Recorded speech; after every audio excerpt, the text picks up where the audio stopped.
에스라서 5장 1절에서 5절 말씀까지 보겠습니다. 에스라서 5장 1절에서 5절 말씀, 구약성경 716쪽의 에스라서 5장 1절에서 5절 말씀입니다.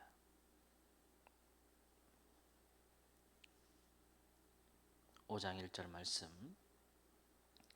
선지자들 곧 선지자 학개와 이도의 손자 스가랴가 이스라엘의 하나님의 이름으로 유다와 예루살렘에 거주하는 유다 사람들에게 예언하였더니, 이에 스알디엘의 아들 스룹바벨과 요사닥의 아들 예수아가 일어나 예루살렘에 있던 하나님의 성전을 다시 건축하기 시작하며 하나님의 선지자들이 함께 있어 그들을 돕더니, 그때 유브라데 강 건너편 총독 다뜨네와 스달 보스네와 그들의 동관들이 다 나와 그들에게 이르되, 누가 너희에게 명령하여 이 성전을 건축하고 이 성곽을 마치게 하였느냐 하기로, 우리가 이 건축하는 자의 이름을 아뢰었으나 하나님이 유다 장로를 돌보셨으므로 그들이 능히 공사를 막지 못하고 이 일을 다리오에게 아뢰고 그 답장이 오기를 기다렸더라.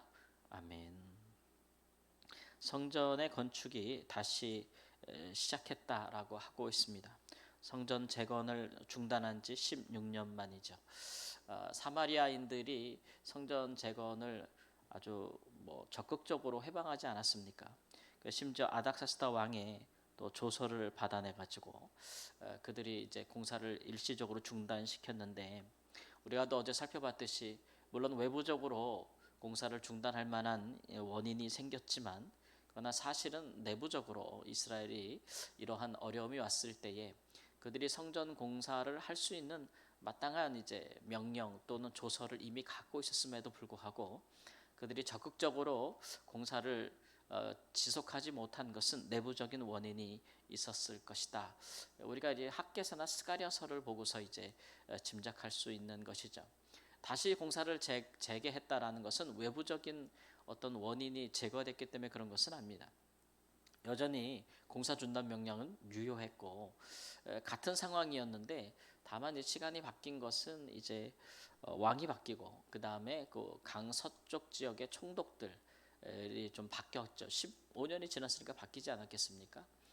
그러나 그것보다도 무엇보다도 가장 큰 변화는 이스라엘의 내부에서 변화가 일어났는데, 곧 하나님께서 이제 선지자들을 보내신 것입니다.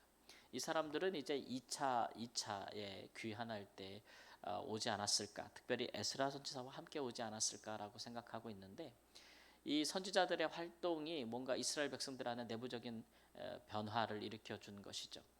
선지자들이 하는 일이라는 것은 이제 하나님의 말씀을 전하고 예언하는 일이 아니겠습니까?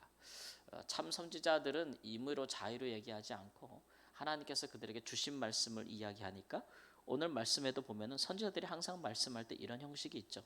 하나님의 이름으로 누구누구에게 예언하였다라고 하는 것입니다.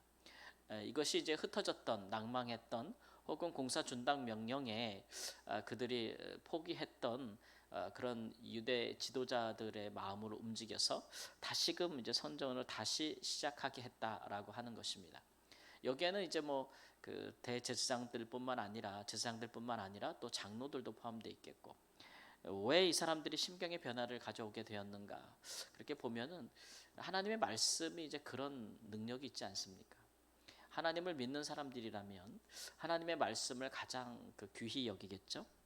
뿐만 아니라 하나님의 이름으로 지금 이렇게 선지자들이 하는 말은 일종의 우리가 그 왕들이 하였던 것의 표현을 빌리자면 하나님이 조서를 얘기하시는 거, 반포하시는 거예요. 하나님이 공포하는 거예요. 다시 시작하라고. 하나님이 원래 성전을 건축하라고 하셨는데, 이들이 이제 왕의 명령을 하나님이 하신 말씀보다 사실은 더 권위 있는 것으로 받아들였던 것이고, 그렇기 때문에 처음 공사 중단 명령이 내려왔을 때에 그것의 부당함과 그것이 옳지 않고 우리는 그 이전 왕의 명령대로 준행하고 있다는 사실을 밝히고 적극적으로 변호하고 변론하였더라면 이렇게까지 되지 않았을 텐데라는 생각이 들지요. 의지가 약했던 것이라고 할 수가 있습니다.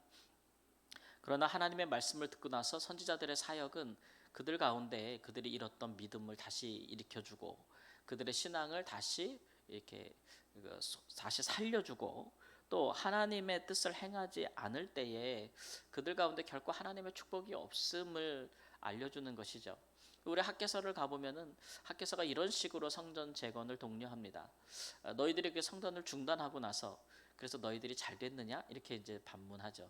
그래서 너희들이 그동안 성전을 중단하고 나서는 너희 집을 잘 짓고 크게 지려고 노력했고 너희가 많은 토지를 가지려고 노력했고 또 농사를 지려고 노력했는데 그래서 소출이 많았느냐 또는 뭐 하는 일이 다 잘 됐느냐 그렇지 못하지 않았느냐.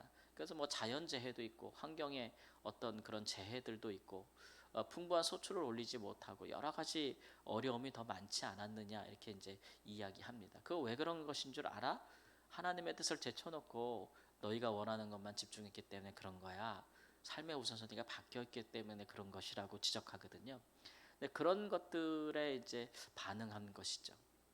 그래서 진정으로 하나님의 백성들은 하나님의 뜻과 말씀에 우선적으로 이행할 때에 사실 형통할 수 있는 것입니다. 종종 이제 그 신앙을 가진 분들이 그리스도인들이 하나님을 안 믿는 사람들의 형통함을 보고 부러워하는 경우들이 있는데 근데 그것은 이제 하나님 안 믿는 사람들이 있잖아요. 하나님이 없다 하고 하는 사람들은 세상에 있어서 그들이 지혜롭다고 여기는 방식을 따라서 잘 되는 방식을 따라서 그렇게 하거든요. 그것이 이제 부러움을 사기 마련인데 그러나 하나님의 백성들은 살고 있는 그 영역이 다릅니다. 그들은 이제 그 죄와 사망이 다스리는 영역에서 살고 있고 우리는 하나님과 성령님의 통치하에 있는 곳에서 살고 있잖아요. 똑같은 세상에서 산다 할지라도 그게 달라요. 그러니까 다른 영역에서 그거를 잘 되기 위해서 그런 방식을 택하면은 결코 이제 하나님의 그런 축복과 은혜를 받을 수가 없죠. 예전에 운동 같은 거 하면은 뭐 힘 빼는 게 일이라고 그러지 않습니까? 무슨 운동을 하든지 간에. 근데 잘 되는 걸로 자꾸 이거 이렇게 하면 잘 돼라고 스스로 생각해서 하잖아요. 그러면 나중에 엉망진창이 돼요. 처음에는 잘 되는 것 같아요. 근데 이제 뭐 폼도 망가지고 뭐 하여튼간 다 망가지죠. 그런데 이제 조금 어려워도 이게 가르쳐 주는 사람 있지 않습니까? 레슨하는 사람들을 따라서 지루한 것 같아도 좀 잘 배우다 보면은 나중에 시간이 지나면은 폼도 좋아지고 실력도 좋아지고 어떤 수준도 올라가고 막 그런 거 아니겠습니까? 그러니까 그런 것들도 있는 것처럼 우리가 하나님의 뜻대로 살기란 여간 어려운 것은 아닌데 그러나 거기에 우리가 익숙해지게 되면 우리가 어떤 상황에서도 하나님 뜻대로 살 수 있는 저력이 생기는 것이죠.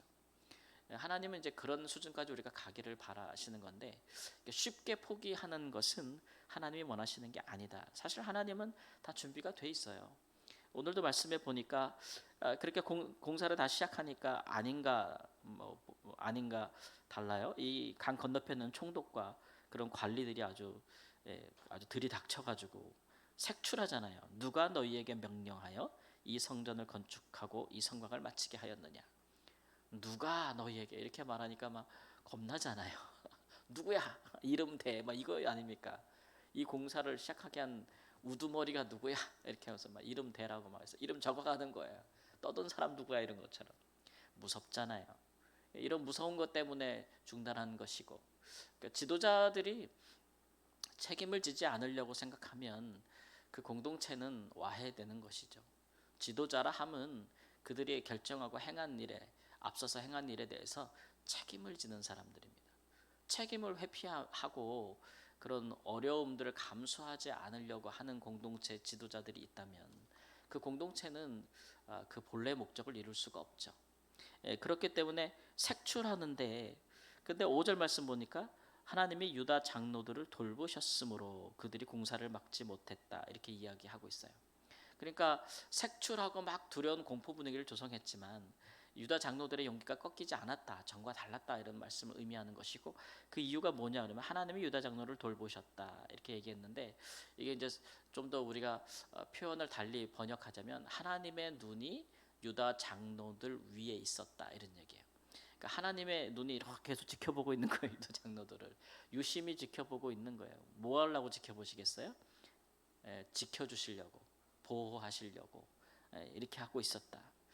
그러니까 뭐 우리 믿는 사람들의 신앙은 그런 거잖아요. 하나님의 명령을 따를 때에는 하나님이 왕들보다 높이 계시기 때문에 하나님의 명령을 따르는 것과 왕의 명령을 따르는 것 중에 어느 게 더 해야 될 바예요? 하나님 명령을 따르는 거잖아요. 이런 모습을 보면 예수님의 제자들 모습이 생각이 나요. 예수님과 함께 있을 때 그들이 얼마나 예수님이 십자가에 못 박히고 막 그럴 때 그들도 당할까봐 큰 두려움에 휩싸여 있었잖아요. 근데 성령을 받고 나서는 그들이 어떻게 달라졌냐면은 예수님을 죽인 자들이 제자들을 잡아다 놓고 예수님과 똑같이 재판하고 죽이겠다고 위협하고 그럴 때 뭐라고 얘기합니까? 하나님과 너희들 앞에서 우리가 누구의 말을 듣는 것이 옳은가 판단하라 이렇게 얘기하거든요. 굉장한 담대한 용기가 있는 거죠. 우리가 예수님을 믿고 구원을 받고 하나님의 백성이 된 바에야 이 정도의 믿음은 가지고 있어야 됩니다. 아무리 세상에서 높은 사람들이 권력자들이 그 권세를 드러난다 할지라도 우리는 하나님의 권세가 더 높다 너보다. 그렇기 때문에 하나님의 뜻을 따르지 않을 수 없다 라는 그 정도의 담대함이 있어야 그것이 신앙인 것이고 그것이 정말 예수님을 주로 섬기는 자의 마땅한 삶이 될 것이고 그럴 때에 하나님께서 우리에게 하라 하신 것들을 할 때에 방해가 있고 회방이 있고 내가 불이익이 있고 내가 정말 보호받지 못할 거라는 두려움도 있겠지만 그러나 하나님께서 또 그런 것들을 통제하고 다스리고 주관할 수 있다는 믿음도 함께 있는 것이거든요. 하나님은 사람과 달리 결정적인 순간에 이렇게 도망가고 책임지지 않는 분은 아니잖아요. 그렇죠? 사람들은 도망가거든요. 근데 하나님은 책임을 진단 말이에요. 그러니까 하나님이 하라 하셨을 때에는 하기 때문에 생긴 문제와 어려움에 대해서는 하나님이 감당할 수 있기 때문에 하라는 거 아니겠습니까? 하나님이 자기도 감당 못하면서 그렇게 하라고 하지 않죠. 사지로 내모는 분은 아니라고 하는 것이죠. 그런 부분이 하나님이 어떤 분인지를 우리가 알게 되는 거니까 이스라엘의 그 장로들이 처음에는 하나님이 어떤 분인지 알지 못하였으나 그러나 선지자들이 하나님의 이름으로 예언하고 그의 말씀을 들을 때에는 하나님이 그런 분이었지 참 이것들을 다시 상기시킬 수가 있었고 그들이 다시 담대해질 수 있었다는 것을 우리가 기억하고 항상 하나님의 말씀을 듣는 사람들이 되어야겠죠. 항상 그래야 우리가 그 어떤 누구의 말보다 하나님의 말을 더 귀히 여기니까요. 그런 그 성령이 오늘날 교회에게 하시는 말씀을 들을 수 있는 주님이 우리에게 하시는 말씀을 들을 수 있는 귀가 있기를 우리 주 예수님의 이름으로 축원합니다. 아멘. 하나님 우리의 귀는 항상 하나님을 향하여 열려 있어서 주께서 하시는 말씀을 항상 청종하게 되기를 원합니다. 그러한 자들에게 귀가 열려 있는 자들에게 하나님의 눈은 항상 그들을 향하여 열려 있음을 말씀하고 계십니다. 주께서 우리에게 하라 하실 때에는 하나님 또 할 수 있는 또 상황과 또 능력과 또 모든 하나님의 개입이 있을 것이라는 약속도 함께 주어지는 것임을 우리가 생각합니다. 이 믿음에서 떠나지 아니하도록 항상 우리를 살펴주시고 사랑하는 죄 성도들이 믿음으로 말씀으로 무엇인가를 받아 행할 때에는 하나님의 놀라운 함께 하심과 축복과 은혜와 하나님 주께서 역사하심을 더하여 주옵소서. 존귀하신 예수님의 이름으로 기도합니다. 아멘.